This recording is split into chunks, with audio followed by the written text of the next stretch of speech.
Baiklah, bismillahirrahmanirrahim. Assalamualaikum warahmatullahi taala wabarakatuh. Saya ucapkan kepada Puan Sabaria dan juga rakan-rakan sekalian. Pada hari ini saya Nurul Nabiti Muhammad Anwar dan juga rakan pembentang saya Nur Anisha Huzaifah binti Abu Bakar akan membentangkan tentang rancangan pengajian harian yang telah kami rancangkan. Baiklah, mata pelajaran yang kami pilih adalah Bahasa Melayu bagi tahun 5 kelas 5 Biduri. Di dalam kelas 5 Biduri terdapat 30 orang murid di dalam kelas tersebut dan juga pengajaran ini kami lakukan pada 15 Februari 2023 jam 9.30 pagi sehingga 10.30 pagi. Tema yang kami pilih berkaitan tentang kesihatan dan kebersihan di bawah tajuk Awasi Diri Anda. Dan kemahiran yang kami fokuskan untuk pengajaran ini adalah kemahiran mendengar dan bertutur. Baiklah, kita teruskan dengan standard kandungan dan juga dirujuk terus pada dokumen standard kurikulum dan pentaksiran iaitu di SKP tahun 5. Bagi standard kandungan, kami pilih 1.2 iaitu bertutur untuk menyampaikan maklumat dan idea bagi pelbagai tujuan.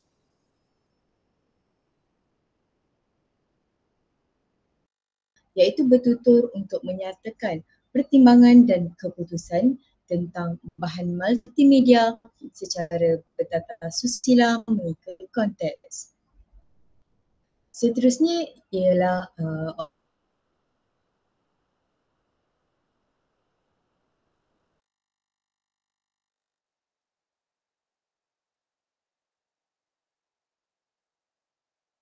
kedua, menyatakan pertimbangan dan keputusan berkaitan tanda, punca dan penyakit berjangkit dengan baik dan bertata susila.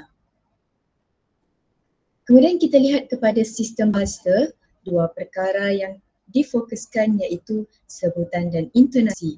Murid menyebut perkataan dengan betul, jelas dan mengikut pola ayat. Yang kedua adalah kosakata seperti jangkitan, luka, cedera parah, influenza dan juga bahana. Untuk sesi pengajaran kali ini, pentaksiran yang dijalankan adalah pentaksiran bilik darjah iaitu PBD dengan menggunakan kaedah pentaksiran dan juga dinilai berdasarkan pemerhatian, lisan dan juga bertulis. Dan juga pentaksiran yang kedua adalah pentaksiran sumatif. Kita beralih kepada pengisian kurikulum iaitu elemen merentas kurikulum. Terdapat 5 elemen yang difokuskan iaitu yang pertama ilmu, merangkumi bahasa, pendidikan jasmani dan kesihatan dan juga sains. Yang kedua adalah nilai murni iaitu rasional, kesihatan, kerjasama, kebersihan diri, bertanggungjawab, kebersihan fizikal dan mental. Dan yang ketiga adalah kreativiti iaitu murid membina dan juga melengkapkan peta pokok. Yang keempat adalah elemen keusahawanan. Kita lihat elemen keusahawanan pertama iaitu 1.14 boleh membina jaringan sosial. Murid dapat menjalin hubungan kerjasama bagi mendapatkan maklumat dan dapat berkomunikasi dengan baik. IK1 1.6 keinginan kepada maklum balas segera. Murid memberi respon segera apabila diminta menjawab dan juga mencuba melakukan aktiviti. IK1 1.2 berorientasikan masa depan. Murid membuat pertimbangan dan keputusan terhadap bahan multimedia. IK1 1.8 kesanggupan belajar daripada kesilapan. IK2 2.3 menghasilkan idea dari pemerhatian. Murid boleh menghasilkan karya yang baik berdasarkan bahan yang diberikan mengikut kreativiti masing-masing. IK5 5.1 prinsip dan tanggungjawab sosial iaitu menjaga kebersihan bilik darjah. Baiklah, elemen yang terakhir iaitu elemen kemahiran insaniah. Terdapat 6 elemen. Terdapat 6 kemahiran di bawah kemahiran insaniah iaitu yang pertama adalah kemahiran komunikasi. murid dapat berkomunikasi secara lisan dengan jelas dan memberi maklum balas. Yang kedua adalah pemikiran kritis dan juga kemahiran menyelesaikan masalah. Murid berusaha untuk mencatat maklumat dan membuat pertimbangan dan membina peta pokok secara berkumpulan dan individu. Kemahiran ketiga adalah kemahiran kerja berpasukan. Murid dapat bekerja secara efektif dan baik sesama rakan kumpulan. Kemahiran keempat adalah kemahiran kepimpinan. Murid dapat menjadi mentor kepada ahli pasukan dan membimbing sesama rakan. Kemahiran seterusnya adalah kemahiran keusahawanan, iaitu murid dapat membina jaringan sosial melalui aktiviti di dalam kelas. Dan yang terakhir adalah etika dan moral profesionalisme, iaitu murid dapat mengekalkan sikap beretika pada setiap masa. Baiklah, kita seterusnya beralih kepada strategi pengajaran dan juga pembelajaran, iaitu kepelbagaian, kaedah dan juga teknik. Yang pertama adalah strategi pengajaran, iaitu kita berpusatkan murid dan juga pembelajaran bersifat konstruktivisme. Yang kedua adalah kemahiran berfikir, iaitu menjana idea, menganalisis, menghubung kait, memahami, merumus dan juga mengaplikasi. Yang ketiga adalah kecerdasan pelbagai. Kita nilai daripada sudut verbal linguistik, interpersonal, intrapersonal dan juga kinestetik. Yang keempat adalah cara belajar. Kita lihat murid dari sudut memproses maklumat, murid menilai tahap kebolehan sendiri. Yang kelima adalah pedagogi masa kini, iaitu 6K ataupun 6C. Dan pedagogi ini berfokuskan kepada komunikasi dan juga kolaborasi. Seterusnya adalah ciri pendidikan abad ke-21, iaitu pembentangan kumpulan. Dan yang terakhir adalah teknik, iaitu teknik soal jawab, perbincangan, demonstrasi dan juga pembentangan.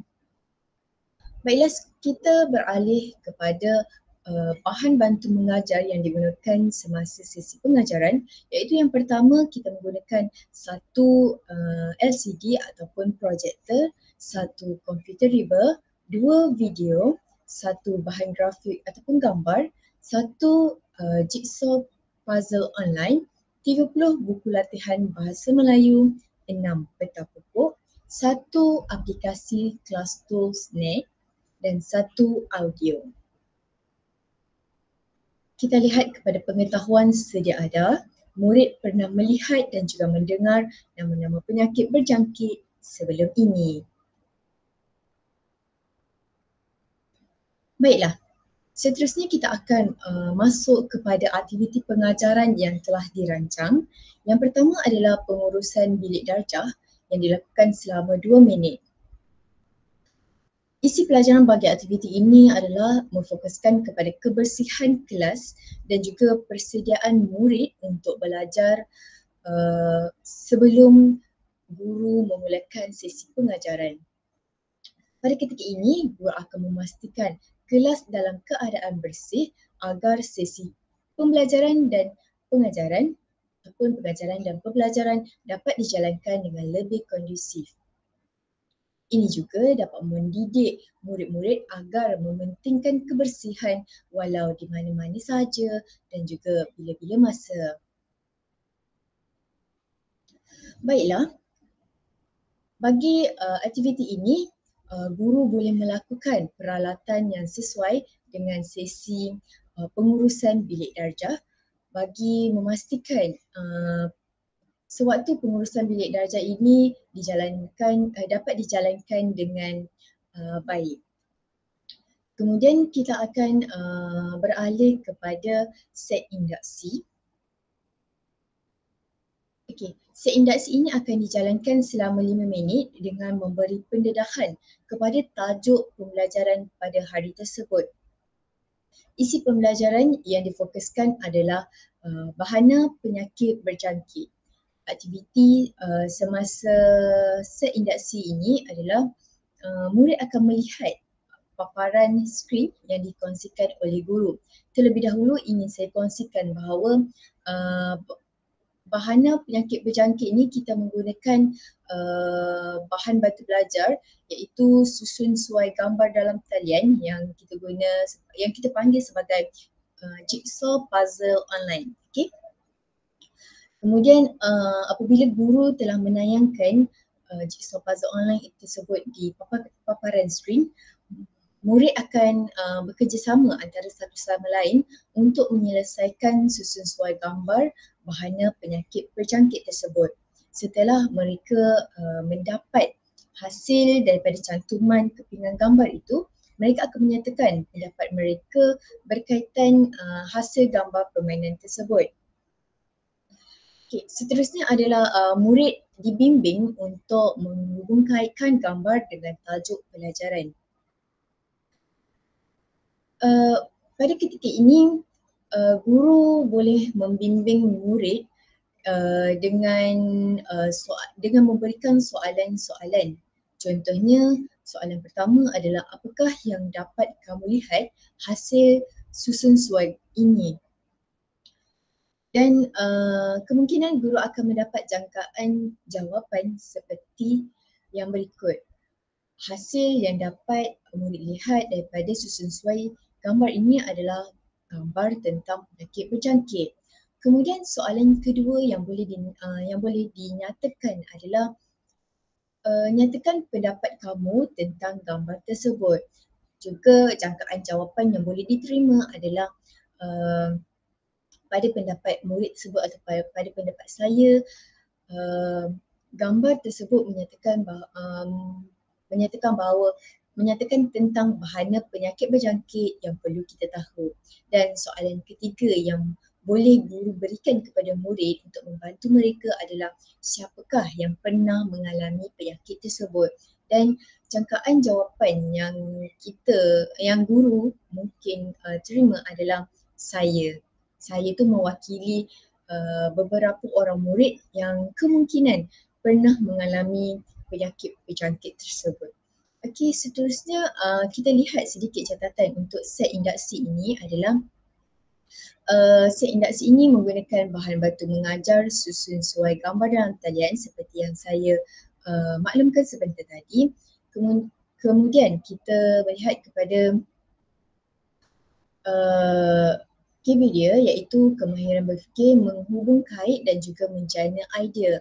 Seterusnya adalah pembelajaran konstruktivisme iaitu menganalisis gambar dan belajar cara belajar iaitu murid akan memproses maklumat dan teknik yang digunakan pada set induksi ini adalah teknik soal jawab dan juga kepelbagaian pengajaran yang digunakan adalah verbal linguistik dan juga intrapersonal. Dan juga kemahiran yang difokuskan adalah kemahiran komunikasi dan juga etika dan moral profesionalisme dan nilai yang dilihat oleh guru adalah keyakinan murid untuk menjawab soalan-soalan yang diberikan. Okey, kita beralih kepada langkah kedua iaitu tentang pengenalan penyakit berjangkit. Okey, langkah pertama iaitu pengenalan penyakit berjangkit yang dilakukan lebih kurang 15 minit. Okey, langkah ini kita akan menggunakan video yang disediakan oleh saya sendiri, Nurusna. Okey, pada langkah ini guru akan memaparkan video di skrin lah. Kemudian murid akan melihat video tentang pengenalan penyakit berjangkit yang dikongsikan oleh guru di skrin. Kemudian murid akan dibawa oleh guru untuk belajar tentang penyakit berjangkit di hospital dan mendengar penerangan daripada jururawat di hospital tersebut. Setelah itu, murid juga akan memainkan peranan sebagai pelawat dan mendengar maklumat yang disampaikan dengan teliti dan fokuslah. Dan seterusnya kita akan lihat murid-murid akan diminta secara berkumpulannya, murid akan menyatakan tentang keadaan seseorang dijangkiti, bagaimana punca dijangkiti dan cara untuk mengatasi penyakit-penyakit tersebut mengikut situasi yang sesuai. Setelah itu, murid juga akan mendapat bimbingan guru untuk menyelesaikan masalah. Baiklah, sedikit catatan untuk langkah pertama ini, kita akan menggunakan bahan bantu mengajar video YouTube yang dihasilkan oleh saya. Seterusnya berkaitan teknik dan juga kaedah adalah tentang dengan menggunakan kaedah lawatan dan juga soal jawab. Kepelbagaian pengajaran untuk langkah pertama adalah interpersonal dan juga verbal linguistik. Yang seterusnya adalah tentang nilai murni iaitu prihatin dan juga kerjasama. Strategi pengajaran iaitu berpusatkan murid dan juga berpusatkan bahan.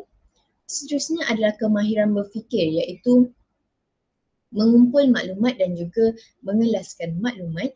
Dan kemahiran insaniah bagi langkah pertama adalah kemahiran komunikasi, dan juga belajar cara belajar adalah kemahiran mendengar dan bertutur.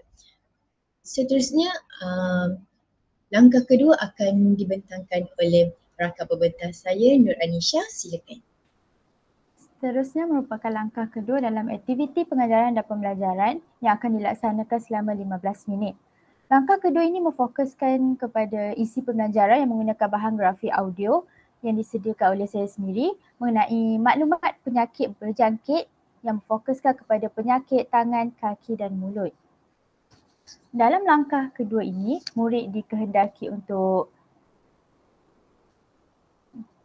mendengar, membaca dan memahami bahan grafik yang telah disediakan dan murid perlu mencari, mencatat dan mengkategorikan maklumat berdasarkan bahan grafik tersebut. Murid juga, setelah murid dibentuk kepada beberapa kumpulan, murid dikehendaki untuk melengkapkan peta acting iaitu peta pokok yang telah disediakan untuk menganalisis, membuat pertimbangan dan keputusan yang betul. Seterusnya, guru akan memancarkan lembaran peta pokok yang sama dan murid dikehendaki untuk memindahkan maklumat tersebut kepada papan putih maya interaktif di hadapan kelas. Seterusnya, catatan yang terdapat dalam langkah kedua ini. Langkah kedua ini memfokuskan kepada pendekatan yang berpusatkan murid dan bahan. Selain itu, murid dapat menyerap kemahiran insaniah iaitu kemahiran komunikasi, pemikiran kritis dan kemahiran menyelesaikan masalah. Selain itu, langkah kedua ini membolehkan murid menggunakan kemahiran berfikir dalam menjana idea terutamanya pada aras pemikiran yang keempat iaitu TB4, berfikir tentang pemikiran iaitu kemahiran berfikir dalam taksonomi Bloom aras keempat yang menekankan kepada menganalisis, mengaplikasi dan menghubung kait serta memahami. Dalam langkah kedua juga, murid dapat belajar cara belajar dengan proses maklumat dan kecerdasan pelbagai, interpersonal, verbal linguistik dan naturalist. Dan langkah kedua ini menekankan pedagogi masa kini iaitu 6C atau 6K, komunikasi dan kolaborasi, dan PDP abad ke-21 yang menekankan aplikasi idea dalam bentuk peta acting. Seterusnya merupakan langkah ketiga dalam rancangan pengajian harian yang dilaksanakan selama 20 minit. Isi pembelajaran dalam langkah ketiga ini menekankan kepada aktiviti melakonkan berdasarkan situasi. Guru akan memaparkan maklumat tambahan melalui video animasi yang dilakukan sendiri. Oleh itu, bagi mengukuhkan lagi kefahaman murid terhadap pembelajaran pada hari itu, guru akan memilih murid secara rawak untuk melakonkan situasi dalam keadaan seseorang yang dijangkiti, bagaimana punca dijangkiti dan cara untuk mengatasi mengikut situasi yang sesuai melalui pusingan daripada aplikasi Classroom.net. Setiap murid yang terpilih melakukan dialog dengan membuat pertimbangan dan keputusan yang sesuai berdasarkan bahan yang dipertontonkan. Aktiviti kedua dalam langkah ketiga ini, murid akan menulis perbualan dan dalam buku tulis mengikut format penulisan dialog mengikut kumpulan penyakit yang dilakukan. Memfokuskan kepada catatan dalam langkah ketiga ini, langkah ketiga ini menggunakan teknologi TMK dengan menggunakan video animasi dan aplikasi permainan iaitu Class2Net. Dan kecerdasan pelbagai memfokuskan kepada verbal linguistik, interpersonal dan kinestetik. Kemahiran berfikir memfokuskan kepada menghubung kait dan menilai. Strategi pengajaran yang berpusatkan murid belajar cara belajar, mendengar dengan berkesan dan memproses maklumat. Aktiviti pengajaran dan pembelajaran ini menekankan teknik kepada perbincangan, soal jawab, nilai berani dalam murid itu dan kemahiran insaniah iaitu pemikiran kritis dan kreatif. Sebagai penutup, akhir sesi pengajaran pembelajaran dilakukan secara ringkas selama 3 minit. Pada bahagian penutup, murid akan melakukan rumusan isi pembelajaran dengan murid menyebut dan cerita semula tentang isi pembelajaran secara ringkas tentang penyakit berjangkit setelah selesai menjalani sesi PDP pada hari tersebut dan meninggalkan ulasan dalam aktiviti yang dinamakan sebagai parking lot yang menekankan kepada pembelajaran abad ke-21. Sebagai penutup juga, guru memberikan pujian atas sikap murid yang sentiasa aktif sepanjang PDP yang dijalankan. Sebagai catatan kepada penutup, teknik yang ditekankan dalam bahagian penutup ini merupakan teknik perkongsian. Murid juga dapat menyirap nilai murni seperti keyakinan diri dan kebijaksanaan. Dengan perkongsian ini membolehkan murid membina kemahiran berfikir iaitu kemahiran merumus. Rancangan pengajar hari ini diakhiri dengan beberapa lampiran yang telah kami sertakan tentang maklumat dan bahan yang digunakan sepanjang aktiviti pengajaran dan harian. Berikut merupakan 3 lampiran yang kami telah sediakan. Iaitu daripada set induksi, langkah pertama, langkah kedua dan langkah ketiga. Akhir sekali, terdapat beberapa rujukan yang dirujuk untuk membina rancangan pengajaran harian dengan jayanya, antaranya adalah rujukan dokumen standard, kurikulum dan pentaksiran dan DSKP dan buku teks Bahasa Melayu Sekolah Rendah tahun 5. Itulah sahaja penerangan rancangan pengajaran harian RPH daripada kumpulan kami. Sekian, terima kasih.